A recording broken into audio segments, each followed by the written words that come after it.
আপনারা কোনোভাবে বলবেন এই যকসু নির্বাচন অমুক চায় না অমুক চায় না, এই ধরনের প্রোপাগান্ডা আপনারা বন্ধ করুন। বাংলাদেশের ইতিহাস বলে গণতন্ত্র কোনো দয়া নয়, এটি অর্জিত অধিকার।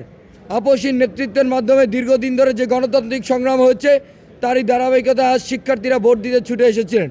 অথচ বিশ্ববিদ্যালয় উপাচার্য কাউকে অবহিত না করে হঠাৎ করে তাড়াহুড়ো করে সিন্ডিকেট মিটিং ডেকেছে। আমরা জানতে চাই, সকালে যখন রাষ্ট্রীয় পর্যায়ের কোনো আনুষ্ঠানিক ঘোষণা আসেনি তখন এত দ্রুত তাড়াহুড়ো করে সিন্ডিকেট মিটিং কেন ডাকা হলো?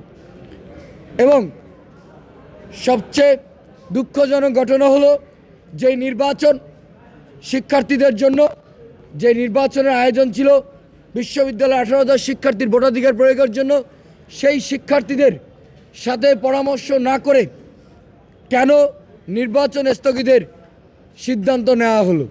কার ইন্ধনে, কার চাপে বা কোন গোষ্ঠীর প্রতি মায়া দেখাতে আজকের এই নির্বাচন স্থগিত করেছে তার স্পষ্ট ব্যাখ্যা তদন্ত সাপেক্ষে আমাদের জানাতে হবে এবং দ্রুত নির্বাচনের নির্দিষ্ট তারিখ ঘোষণা করতে হবে।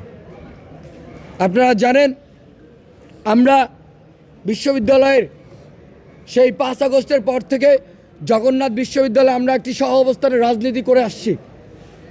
অন্য ক্যাম্পাসে যখন ভিন্ন রাজনৈতিক সংগঠনগুলো একে অপরের ক্ল্যাশে জড়ায়, আমরা সেখানে শুধুমাত্র জগন্নাথ বিশ্ববিদ্যালয়ের স্বার্থে সহ অবস্থান করে জগন্নাথ বিশ্ববিদ্যালয়কে এগিয়ে নিয়ে যাওয়ার জন্য প্রতিজ্ঞাবদ্ধ।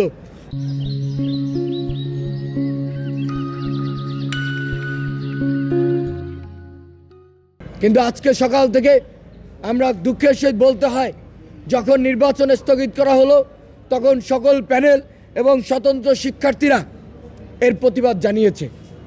আমাদের চিন্তা ছিল, আমরা যখন বেগম জিয়ার এই খবর জানলাম তখন আমাদের চিন্তা ছিল যে গণতন্ত্রের জন্য উনি লড়াই সংগ্রাম করেছে, সেই গণতন্ত্র আজকের এই জগন্নাথ বিশ্ববিদ্যালয় প্রতিষ্ঠা হবে এবং এটাই আমরা তার জন্য উৎসর্গ করব। কিন্তু আমরা দেখতে পেরেছি অনেক গোষ্ঠী উদ্দেশ্য প্রণোদিতভাবে কোনো ধরনের কোনো প্রমাণ, তথ্য প্রমাণ ছাড়া একটি নির্দিষ্ট গ্রুপের প্রতি এটা চাপিয়ে দিচ্ছে। জগন্নাথ বিশ্ববিদ্যালয় প্যানেল, স্বতন্ত্র শিক্ষার্থী সকলকে জানাতে চাই, আমরা এই যকসুর জন্য আজকে নয়, সেই 2019 সাল থেকে এই যকসু নির্বাচনের দাবি করছি, আন্দোলন লড়াই সংগ্রাম করেছি।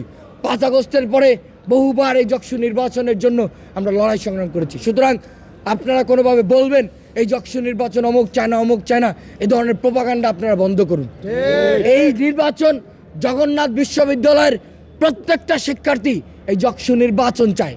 আপনারা তার স্পষ্ট প্রমাণ হিসেবে যদি নিতে চান তাহলে দেখবেন গত প্রচারণার অংশবিশেষ হিসেবে এই বিশ্ববিদ্যালয়ের শিক্ষার্থীরা দলমত নির্বিশেষে কিভাবে এই যকসু নির্বাচনটাকে উপভোগ করছে, কিভাবে তারা এই এমনও হয়েছে আমরা এক শিক্ষার্থীদের কাছে বহুবার গিয়েছি, তারা কোনো বিরক্তির ছাপ না দেখিয়ে আমাদেরকে সাদরে গ্রহণ করে নিয়েছেন। সুতরাং এই নির্বাচন কেউ চায় না এইটা বলে আপনারা আপনাদের দেউলিয়ত্ব প্রকাশ করছেন, এগুলো সামনের দিকে করবেন না। আমরা সহ অবস্থানে যেটা ছিলাম সেই সহ অবস্থান ধরে রাখতে চাই এবং এই সহ অবস্থান ধরে রাখতে পারলেই আগামী দিনে আমরা জগন্নাথ বিশ্ববিদ্যালয়কে এগিয়ে নিতে পারবো বলে আমরা ঐক্যবদ্ধ নির্ভীক জবিয়ান প্যানেল মনে করছে।